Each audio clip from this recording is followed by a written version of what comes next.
Welcome to the Vertical MRO Podcast, where we dive into the world of helicopter maintenance, repair, and overhaul.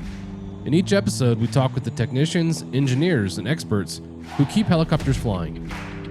Because at the end of the day, no maintenance, no mission. Being an aircraft mechanic is not like a bad thing. And so I think that there's a stigma, right? Like the guy that's walking up to clear faults and release your 777 for flight is not the same guy that's working on your Corolla. Not that there's anything wrong with the guy working on the Corolla, but it just gets that same, tell your mom, hey, I want to go be a mechanic. Is she going to be happy? When I talk to moms about their sons wanting to come through the program, we have this one shit. Yeah. That's something that the industry really could push more with the FAA. Yeah, that part's huge. It's just something that is an idea, but like if we're trying to attract more people, right? Yeah. What we think of as you're building stuff, it's no longer turning wrenches necessarily. It's what you were as a mechanic or a maintenance person is now more of an engineer, just because of the technical skills that you have to do now to make those things run every day. Welcome to the Vertical MRO Podcast, brought to you by Vertical HeliCASTS in partnership with Vertical Magazine. In this two-part series of the Vertical MRO Podcast, Ronnie Reese and I have a discussion with the Thrust Institute of Maintenance Director, John Dellenberg. During this conversation, we dive into the critical challenges and exciting opportunities in recruiting and shaping the next generation of talent in the aviation industry. John talks about Thrust Institute's innovative training approaches.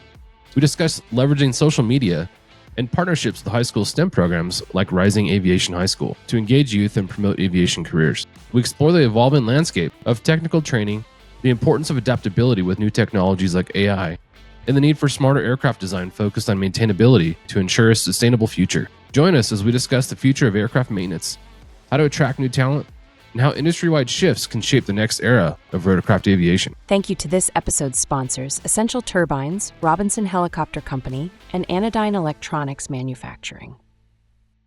Hey, welcome to the Vertical MRO Podcast. I'm today's host, John Gray. With us to facilitate the conversation is Ronnie Reese. How you doing, sir? Great. Thanks for having me on again. Yeah, of course. It's been awesome having you a part of the podcast. And, our goal of promoting the industry as a whole in the MRO segment's been awesome. So this conversation's a unique one. Must say I've never had a podcast set up like this, recording with Ronnie and John, who were at a studio at the Thrust Institute.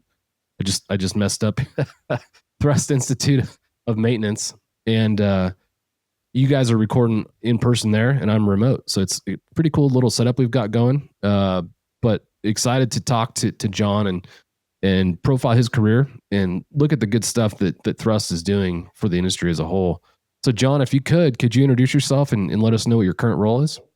Yeah, my name is John Dellenberg. I'm the director of the Part 147 program here at Thrust Institute of Maintenance. So, kind of all things encompassing.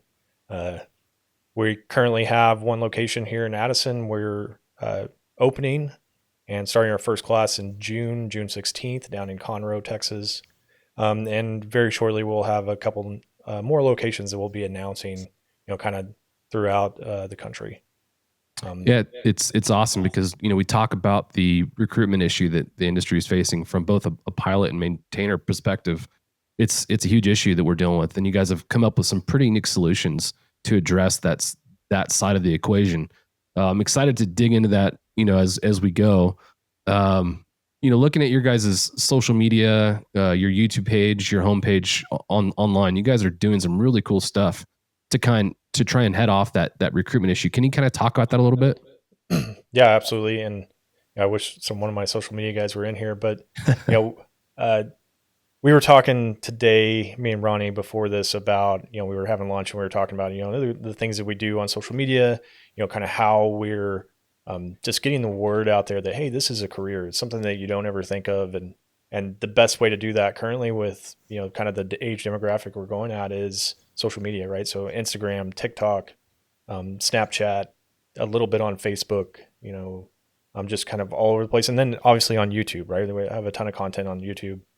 And it's not hard to stand out when no one else is doing anything, right? Just like what you find with podcasts, you guys put out a fantastic product, but it's not like you're competing with a bunch of other podcasts either.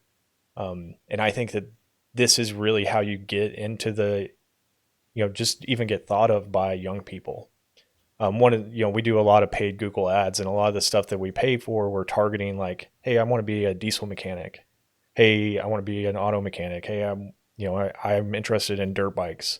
So we're paying per click on all those like keywords, like, hey, diesel mechanic school near me. And then we pop up, hey, have you thought about being an A&P mechanic? Right.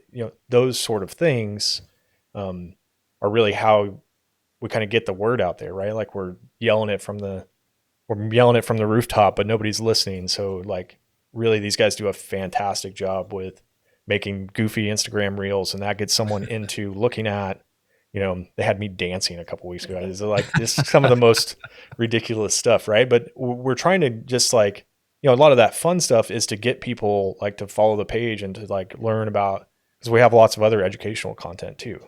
I think we do 1 or 2 goofy reels a week, and then we do 3 or 4 like more educational fun.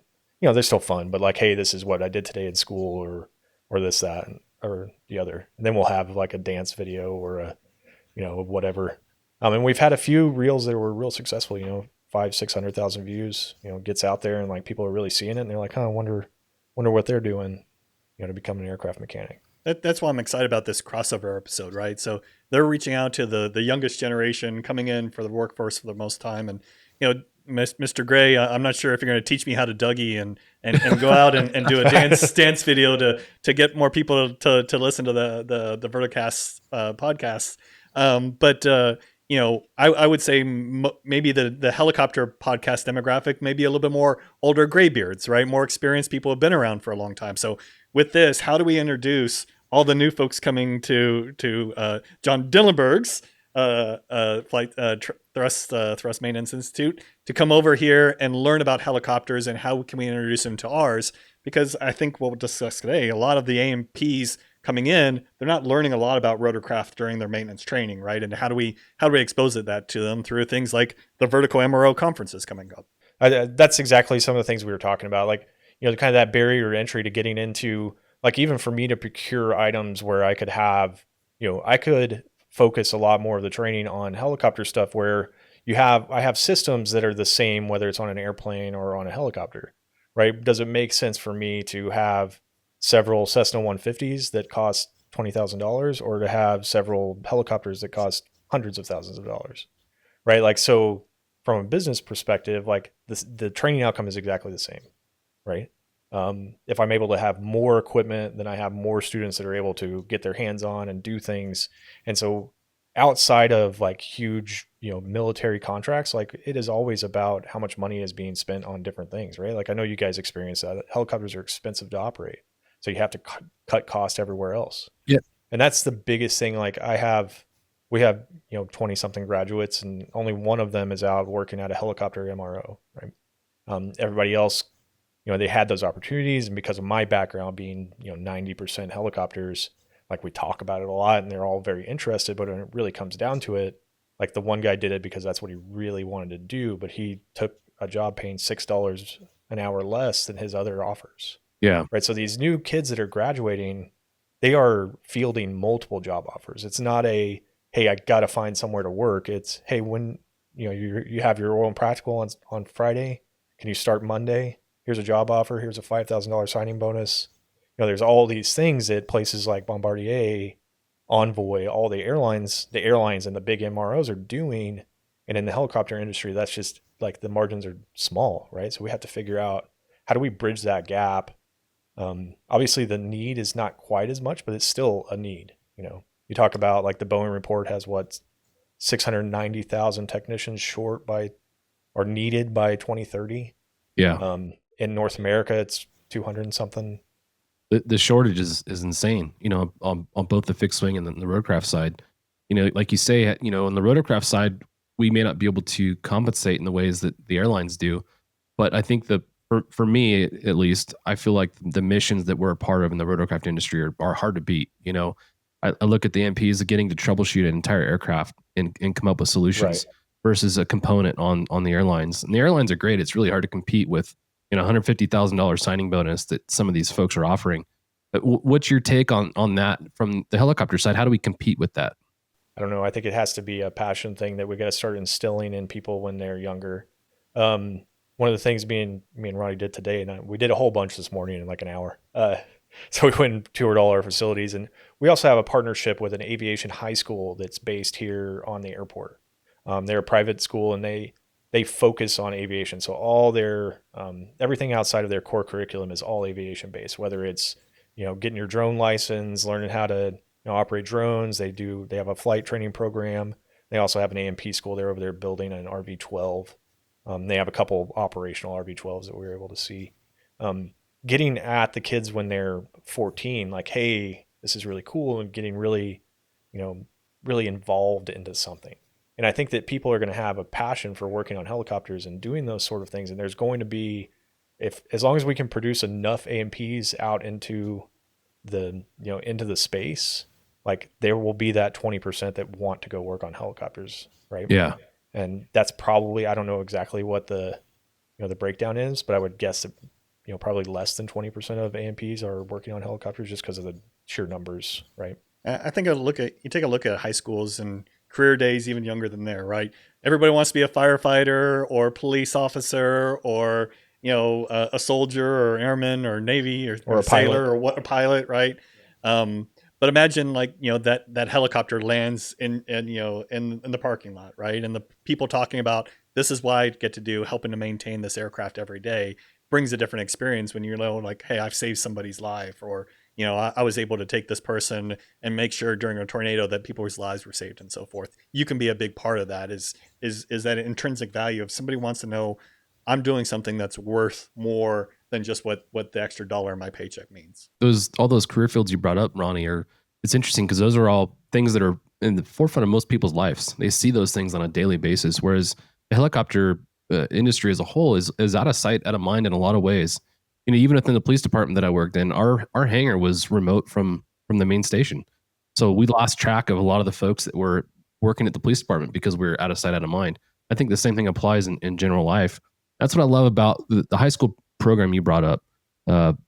What a unique program. These STEM type programs that exist, I love that they're getting outside of the traditional mindset of education and really focusing on some of these specific needs that our industry has. The STEM side of education is huge. The high school that you mentioned was Rising Aviation High School. I did a little bit of research on that prior to our discussion. How cool is that? Can you talk a little bit more about what that program offers? Thank you to our sponsor, Robinson Helicopter Company, the choice for unrivaled safety and reliability so you can accomplish any mission with confidence. For more than half a century, Robinson has been at the forefront of the helicopter industry.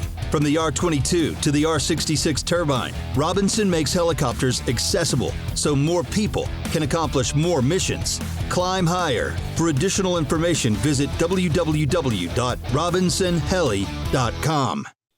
No, it's a fantastic program. So they're here on Addison Airport. Me and Ronnie, drove around on the driveway that goes kind of around the runway, and we pulled up right to the back of their building. They have picnic tables outside where the students get to eat lunch and watch airplanes take off and land. And their biggest thing, they are literally an aviation focused high school. And so I know that some of the larger school districts have aviation high schools, like New York City has an aviation high school, very competitive, hard to get into, but it's really kind of the same thing or similar, right? So everybody has to take algebra, everybody has to take English, 2 and 3. They have all of that in a really neat, compacted computer program essentially. And so they kind of do it semi-virtually. So they do it, on a computer, but with a teacher that's kind of facilitating all of that. And then all of their electives are all aviation based. So every elective that they have is an aviation elective. So whether it's, hey, they have a class for prepping students to take the private pilot grant or private pilot written. They have class that's helping people prepare for the Part 107 drone certificate. And then also, racing drones and playing drone soccer, cool. Building drones and all the fun stuff with that. They have another pathway that's aviation maintenance focused. Through their aviation maintenance program, we are actually able to I can give them credit at Thrust Institute of Maintenance for their generals curriculum. So you're talking about you're cutting a third of the program time down, as well as saving the cost of coming. It's obviously doesn't cost as much if you already have a third of it done. But these kids can start doing that, their junior year of high school. And so when you really think about it, I'm going to graduation over there. They're graduating tomorrow, graduation at 3 p.m. One of their students is going to start with me on June 16th, and he will be an A&P before Christmas of this year. That's wild. And they're literally building airplanes from the ground up. They have kits that are basically developed, and they're doing all the rivets themselves, and all the engines and avionics. Like, they will literally build an aircraft. So if you're not in the general aviation space, you probably haven't heard of Vans. Is a manufacturer that builds kit planes. So they're building an RV-12, which fits into the light sport category. It's going to run a Rotax 912. Really cool little airplane. They already own 2 of them that they use for kind of discovery flights, and one of their teachers is a CFII, so she can take the students out, and they do discovery flights and kind of work on their private pilot license. They have, Pete is a retired A&P from Southwest. He has built these airplanes in the past. He owns one personally. He has an RV-6, I believe, which is a really neat little airplane if you've never looked those up. Just really, really cool environment. And Scott and Melissa Meehan founded the school. I think they're going on their 4th year, really just out of a love for aviation. And really what they were going after. And then on the thrust side, how many aircraft do you guys have here? We have just over 40 aircraft here. Wow. In the fleet currently, we have lots of aircraft on order, 72 aircraft on order. Our aircraft for the flight school side are all, it's a Piper Archer TX fleet, right? And I think the oldest one is from 2022. So they're all brand new airplanes with air conditioning and all G1000s, full Garmin glass suite. What we've really found is on the flight school training side, on the pilot training side, like students learning on the advanced avionics, they have a much easier transition when they do get hired into an airline. So they're not like having been flying around on an old 6-pack and then all of a sudden they have all these systems on on whatever Airbus or Boeing product they're trying to learn. They go out and they're like, oh yeah, it's not exactly the same, but it's very similar, right? Like these systems go back and forth between each other. So it's just a much better learning environment. And then also like thrust flight, they, fantastic airplanes, really well maintained. And they have air conditioning. In Texas, it's hot. Right? Yeah. Air conditioning is vital. It's a fantastic thing. Part of the reason Thrust wanted to open an A&P school was just that same shortage that we're all talking about. Patrick Arnzen is our CEO and founder, and Ronnie met him briefly earlier. He was, trying to hire A&Ps, and he was hiring A&Ps from other A&P schools, and was just kind of generally dissatisfied with kind of the product that people were putting out. And he said, hey, I want to open a school, and I want to build a mechanic that I can trust to maintain the aircraft that I fly on every day, that my wife, my daughter fly on. Like, this is what is important to me, right? So we have lots of things that we put in place that we think, it's all about quantity over quantity. We have a maximum of 15 students per class where the FAA max is 25. And we're really, hindering ourselves in that way because we want to put out a quality product. I think it goes back to doing the right things for the right reasons. If you do that, I think good things happen, right? So the product that you're putting out is speaking for itself, right? And people will recognize the name behind the education, and that'll open doors for these students, which will create further demand, on that side. So I think it's a genius way to do it. Going back to your fleet, you talked about the rotorcraft side. Do you guys have a fleet of rotorcraft within the A&P side? No. So in the A&P school, I have like a transmission and up rotor system from a 407. Actually has a couple blades that were knocked off. And then I have the roof of a 206B. So all the hydraulics, transmission, and then the mast is broken in half. I got it from the salvage yard here in town from an unfortunate accident. Kind of acquiring a lot of that equipment is so just expensive, and other things. Some of the community colleges come across it a little easier. They have big grants of government money. They also, it's easier for the police department to retire an aircraft and give it to the state to give to a community college versus giving it to a private program. Or the OEMs themselves. Or the OEMs. We do have a nonprofit. Myself and Patrick have a nonprofit that we use to take donations for equipment, and then any proceeds from that equipment we put into a scholarship program. So it's essentially a scholarship fund that we've created to try to help. Not everyone can afford to come to A&P school or these private schools, so we try to supplement some of their tuition from our nonprofit side.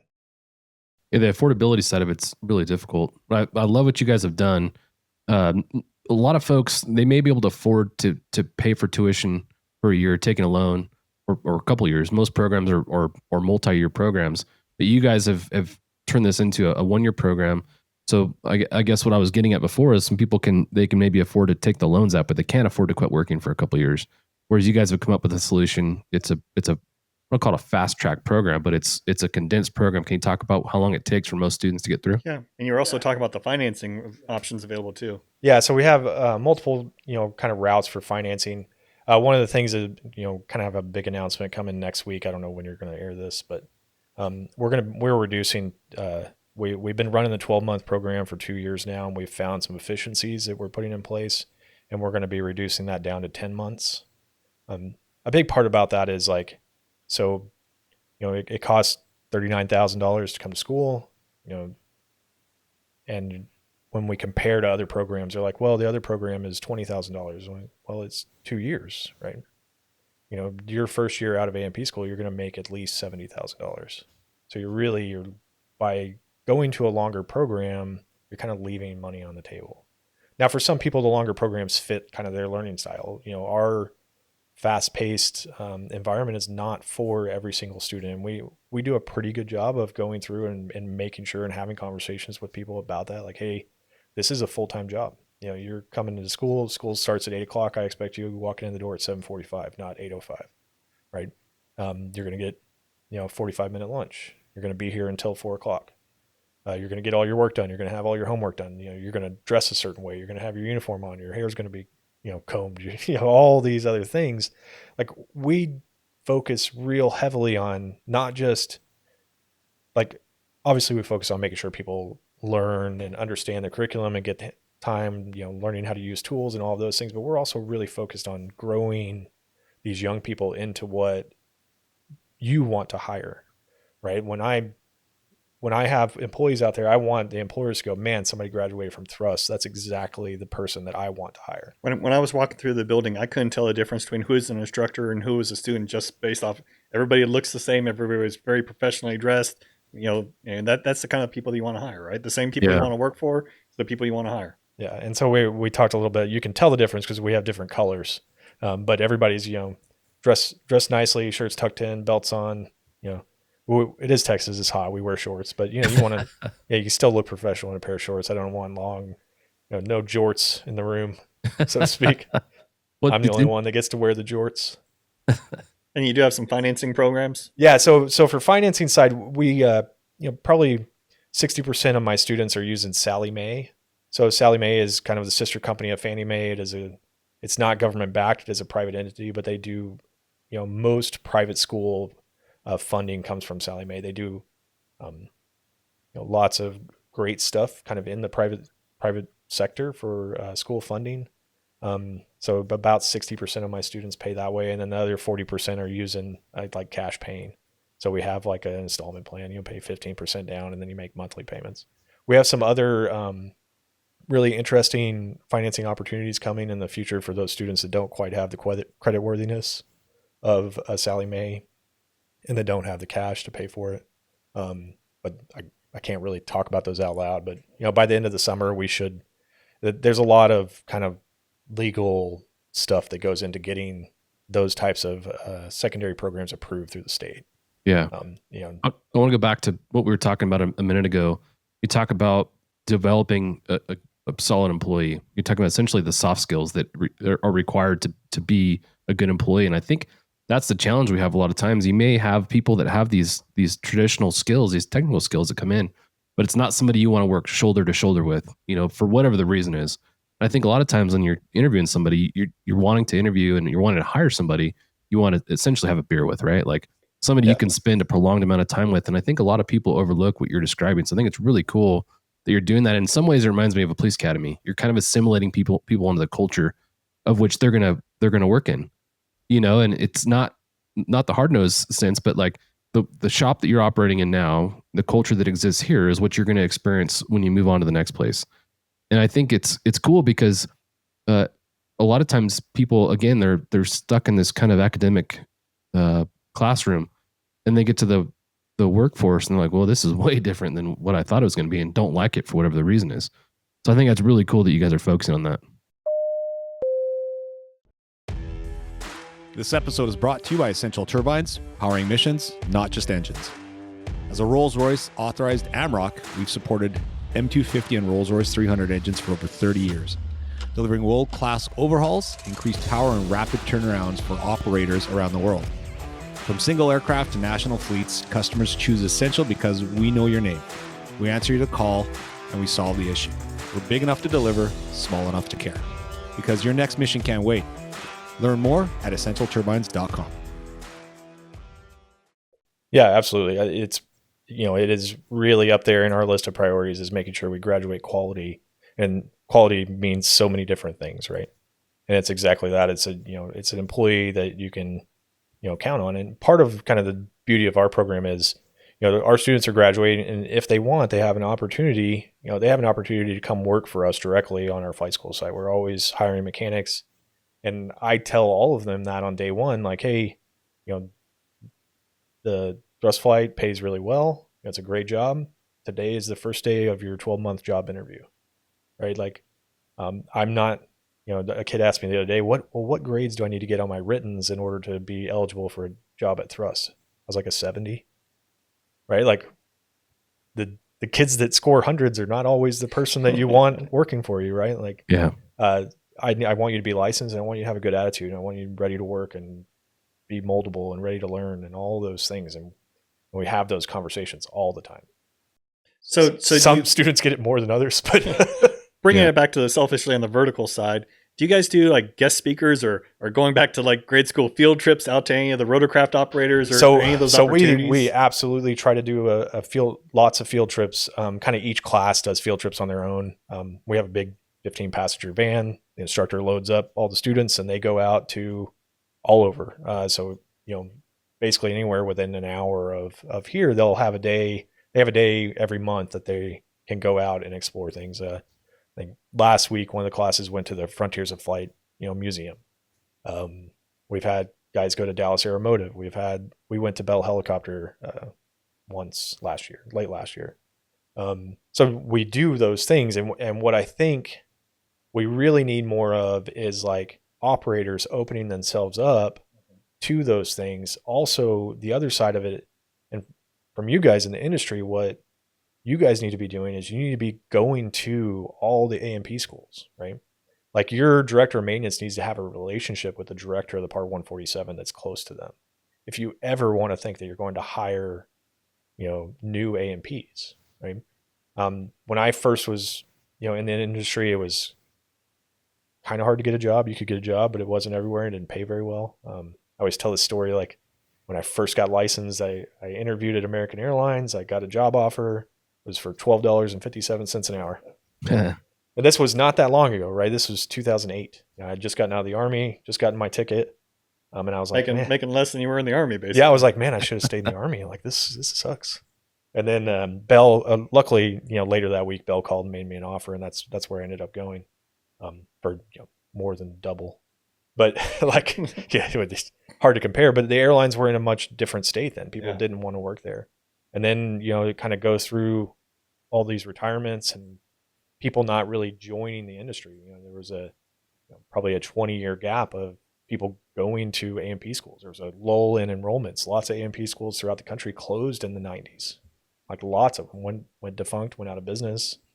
The community college programs, shuffled away, and went to nothing. And then, there was a big push just to go to college. Don't get your hands dirty, that kind of stuff. That industry is going away, right? Yeah, everything's gonna be automated and so forth. And I think that's a crisis that we have that goes outside of this aircraft mechanic shortage, right? Like it is all sorts of skilled trades are in demand, and that's why aircraft mechanics are easily making $150,000 a year now. That's why plumbers make $150,000 a year. Licensed electricians. It is all those I'd love to get on, what's his name? The guy from Dirty Jobs. Mike Rowe. Yeah. Mike Rowe's podcast to talk about this. But like there was a good 25 years in our country's history where it was considered, oh, your kid's not going to college. What are they, I'm sorry to hear about that. Yeah. What a loser. Yeah. Right. And I'm part of that generation, right? Like I did not encourage my kids to go to college. I did not encourage them, but it wasn't like, hey, if you don't go to college, you're not going to be successful. That was never a conversation that we had. Yeah. And I think that was a conversation that I had from my first grade teacher. Like if you don't go to college, you're not going to amount to anything. But bringing back to the social media, like people are now being exposed, like these careers, they're not bad. They're actually a lot of fun. You can do a lot of new things. Yeah. You can help save a lot of people's lives. Going back to my comment about career day, the firefighter and the the EMS person and the police officer, we do those with helicopters too, right? I mean, But just like you were saying, I don't think people are not running out to be firemen and police officers because they think they're going to make all the money in the world, right? Right. They're doing it because they feel called to that, and because you see it every day. And so I think we have to do a better job across the entire industry of just talking about being an aircraft mechanic, right? Like you get on an airplane, you see the pilots walk in, you're like, oh, that's really cool. Yeah. It's not like you're looking out the window and you're like, who's that guy with the earmuffs? Like that looks like a cool job. Right. So we just need to talk about like, there's all sorts of different things that aircraft mechanics do. Yeah. I think kind of historically people don't like the reason people stay away from airlines as aircraft mechanics is because they don't want to work at night. They don't want to work over the weekend. Right. So there's obviously going to always be some pay disparity between what the airlines are paying and what the rest of aviation is paying. But the gap has gotten so big that it makes it really hard to go, man, I'm going to work for $27 an hour, or I can go work for $45 an hour starting. Yeah. And I'm going to make 75 in the next 6 years. Right. Like, yep. That's a hard, if it's $5 an hour, you can make that decision. Right. 10 grand a year, whatever. And then the benefits on top of that, retirement plans, paid time off, all those other things. Right. Yeah. So, there's going to have to be some give, right? Like, operators are going to have to start, you're going to have to start paying a little bit more. And we're seeing that trickle down. Guys are, hiring in the helicopter guys are hiring right around that $30 an hour. And here in the DFW Metroplex, most GA jobs are starting at $35 an hour for licensed AMPs. It's just part of it, right? Yeah. We saw a lot of helicopter pilots leaving being helicopter pilots and going to fly at airlines, right? Just because of the money. That's what I was going to bring up is you're seeing a lot of that because like we're saying, you got these recruitment bonuses and wages that are hard to compete with. What's interesting though, is we're starting to see some of those folks who were early adopters or they were early to leave, let's just say public safety aviation to go to the airlines. They're now coming back because they found they don't like the lifestyle that's associated with the airlines. They don't like being gone and they don't like the lack of a mission, let's say. So they've found that it's not as rewarding as they thought it might be because they're chasing dollars alone. What I'm curious to see over the long term is the airline industry is cyclical in nature. You see a lot of huge waves where they're going to hire a lot of people and then it goes the other way at some point. So I'm curious, in 10 years from now, where do we sit when the recruitment cycles is kind of come and gone? Are we going to start seeing layoffs like we have traditionally in the past? I think what's different now is you've got such a shortage of AMPs. That's the one difference you're seeing. It's not so much on the business side; it's more on a recruitment issue. What's your thoughts on that?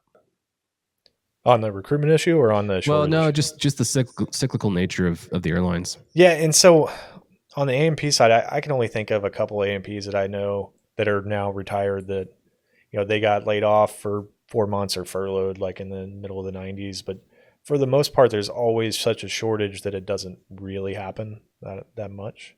I think there's going to always be a demand. I think from the mechanic side, the more that we start talking about, air taxis and things of this nature as they come, like those things are all going to require, AMPs to work on, and the airlines are getting more and more complex aircraft, There's more people, using commercial air travel today than there ever has in the history of the world. And next year they're going to break that record. And the year after that, they're going to break that record.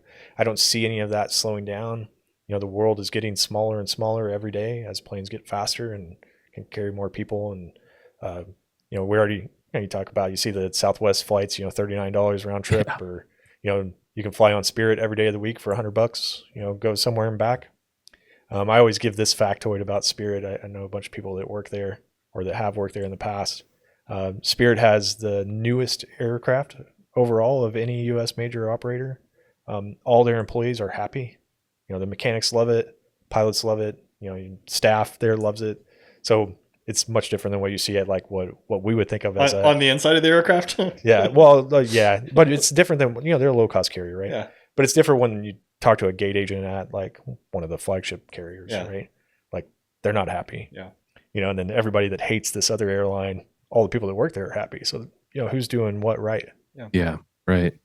But that's just all kind of part of it, part of this kind of growing thing. Right. I don't think that there's going to be a slowdown in the next 20 years. We're going to be short and shorter and shorter. And, what happens to wages when there's not enough people to hire? Like, how do you hire the people you need for your business? Right. I love this conversation. It turned into quite a rabbit hole for us. And I realized in the beginning of the conversation, I wanted to learn more about you and your background. And you touched on it briefly. You talked about working at Bell, but can you kind of walk us through the progression of your career, starting with graduating high school?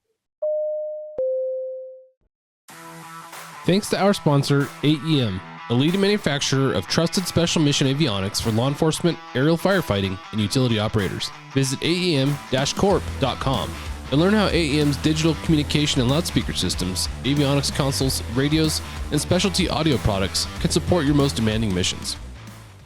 Yeah, so I was a senior in high school, didn't really know what I was going to do with myself. I always had thought, I'm going to go over to this school and become an aircraft mechanic or an auto mechanic. I was working in auto shops as a kid. I was always tinkering with things. I had taken auto tech in high school, auto body, does some body repair, basically to fix up the crappy cars that I had.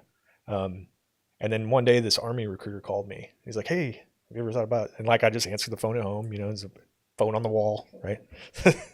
And he's like, "Hey, have you ever thought about joining the Army?" I'm like, "Well, no." He's like, "Well, what are you planning on doing?" I was like, "Well, I don't know." He's like, "Hey, we should have a conversation." I was like, "Maybe we should."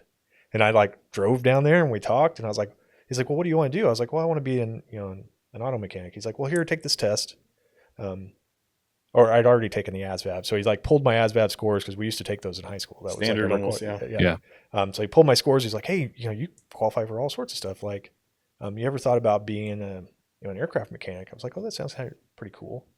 And so, a couple weeks later, I'm doing a physical. We're at MEPS, and they got all these offers of things that I can do. And I remember going through the list and looking at things, and it was like, one of them was like military intelligence. I was like, "Oh, that sounds like awful," right? Like that is not what I want to be doing. And then they were like, Apache helicopter repairman. I was like, well, that sounds dumb. What am I ever going to work on an Apache outside of the Army, right? And so I picked utility helicopter repair. I had no idea what it was. Go to basic training, and then I go to Black Hawk School, AIT. I got to Black Hawk School. It was, I think it was September 3rd of 2001. So we start school, we're learning tech pubs and all that stuff. And then, 9/11 happened, and obviously it kind of changed kind of what I thought my life was going to be like. Really fantastic military experience. I have no regrets. From there, I became a crew chief, had my first unit in Korea. Actually, we had a really cool mission. We got to fly offshore, got to carry Navy SEALs and dump them into the middle of the ocean, and all sorts of fast roping and really cool, fun stuff. Then I was like, "Hey, I'm from Texas." I called the guy that gives you your next assignment. I was like, "Hey, I think I want to go to Fort Hood." He's like, "Really?" Kind of laughed. He's like, "Yeah, sure. We got a spot for you there." So I go to Fort Hood, and I'm there for the rest of my kind of Army term. I spent just over 7 years in the Army, almost at 8. So I started as a crew chief, kind of maintaining the aircraft, flying around, right in the back. I qualified on all sorts of different stuff. Operated crew serve weapon out of the back of that thing. That's cool. And then I became a what they called in the Army a flight instructor. So then I was then training crew chiefs, and then after kind of my first deployment to Iraq, I came back. I went to a school at Fort Rucker where they teach standardization. So I became a standardization instructor for the Army. So I was kind of in charge of a battalion's worth of flight instructors training, 150, crew chiefs. So it was really cool, great experience. Got to do lots of great stuff. Taught aircrew coordination for the Army's Department of Evaluations and Standards. Kind of went on a tour, talking about how do you approach things, and they really thought it would be cool coming from an enlisted guy going to teach all these pilots this new advanced aircrew coordination, like just be taken differently. And so lots of experience speaking to huge groups, 500 people, 1,000 people, like in these big auditoriums. And I always tell people it's easier, public speaking is easier when there's like 100 or more people, because no one asks questions. Yeah. No one wants to be that guy. When there's 15 people, everybody's going to ask questions. When there's 100 people, it might as well be a million. Right? It's the same thing, right? Like if you can just get over yourself and just go out there and just pretend nobody's out there and just start blabbing, it helps to kind of pretend to know what you're talking about. But you get there, and that was such a fantastic experience. I was married and had kind of young children, so just kind of the operational tempo of, hey, I'm going to be in the U.S. for 12 months, and then I'm going to be in Iraq for 12 months. My last deployment was 15 months, actually. I was like, I just can't. Yeah, I can't do this anymore. I want to be home for my kids. And yeah, it's tough. So I got out of the Army, and I was smart enough to know that I qualified to get my AMP. What was that military to civilian transition? There's no information, right? So here's my papers. It's like, good luck. Yeah. So you get out, and nobody's talking about, hey, you can get licensed, you can go get a job as an AMP. What are you going to do? My older sister at the time actually worked at Bell in contracts. So she knew that there were some AMP jobs, or some mechanic jobs like transitioning. Actually, when I got out of the Army, so I came here actually on Addison Airport, I got my AMP. So I studied for the written test, took the writtens, went and did the oral and practical. That took about a week and a half. Not a super long process. It's they're not rocket science tests, right? You study for a test, learn the material, go take the test, whatever. Move on to the next subject. So I applied for a job as a subject matter expert or senior training analyst, I think is what it was, on the ARH program. So the ARH was in 2008 was going to take over for the Kiowa Warrior OH-58, right? The D model. They were going to replace the D model with the ARH. ARH was a stretched and slightly widened off-the-shelf version of a Bell 407. Would have been a fantastic product, but it had a Honeywell engine in it. So kind of like those guys up, and there's an operator up in British Columbia that's putting Honeywells in the 407. Eagle. It's Eagle. Yeah, so the Eagle upgrade. And so it would essentially have been a 407 with guns on it. Cool airplane. It got non-McCurdy'd, so it had, which is an act in the Senate when something goes over its budget by a certain percentage. And at that time, we're talking late 2008 was not the best time to be, spending a lot of money, right? So the Army, or the new administration that took over in 2008, canceled the ARH program. I was sitting at Bell going, okay, this is cool. I've been here for 4 months. I just got out of the Army. Yeah. I don't know what I'm going to do. And so they're like, hey, find yourself a job in the company. So they laid some people off, got rid of all the contractors, and there were a few of us. They came and said, hey, go find yourself somewhere to work. And I went over and talked to the people at what was that program? It was supposed to be the new presidential helicopter. I think it didn't. The 101 program back then. Yeah, it got cut too. It got cut. You worked on the ARH, did you not? I did. Yeah. And so I went over to the Bell Training Academy and walked in, and I talked to the guy's name was Rudy Bates. He was the manager of technical training at the time. And I was like, he's like, hey, what's your background? I kind of told him. I talked about training and stuff that we had done, and he's like, this is super cool. Yeah, we have a spot for you. That's cool. So I moved in and started learning, the Bell 412, great platform, and just kind of ran from there. Good thing you specialize in utility helicopters. Yeah. And kind of after that, I've done training on, I've conducted training and worked on helicopters on 6 continents, 20 something countries, just all over the world, doing all sorts of awesome things. Kind of ended my career with Bell I was the manager of technical training. I had 22 technical instructors. We were, multiple locations all over the world doing really cool stuff. And, came here for this opportunity to start Thrust Institute of Maintenance. And Thank you for tuning in to part 1 of this conversation. Be sure to catch part 2. It's packed with more insights you won't want to miss. Stand by for a message after a word from our sponsors. This episode is brought to you by Essential Turbines, powering missions, not just engines. As a Rolls-Royce authorized AMROC, we've supported M250 and Rolls-Royce 300 engines for over 30 years, delivering world-class overhauls, increased power, and rapid turnarounds for operators around the world. From single aircraft to national fleets, customers choose Essential because we know your name. We answer your call, and we solve the issue. We're big enough to deliver, small enough to care. Because your next mission can't wait. Learn more at essentialturbines.com.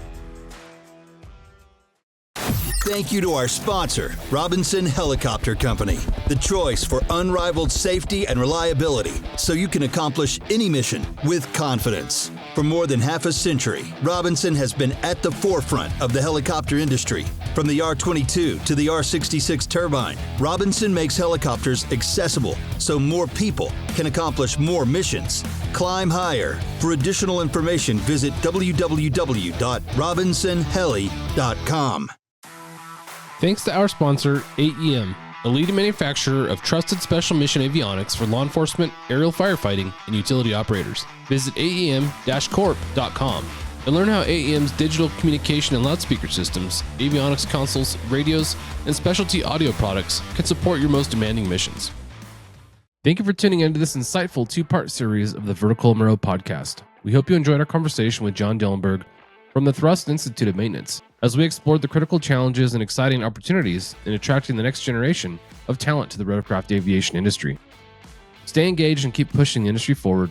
Don't forget to follow us on our social channels and visit verticalmro.com for information on the Vertical MRO conferences. Until next time, stay safe, stay innovative, and keep elevating aircraft maintenance to new heights. Cheers.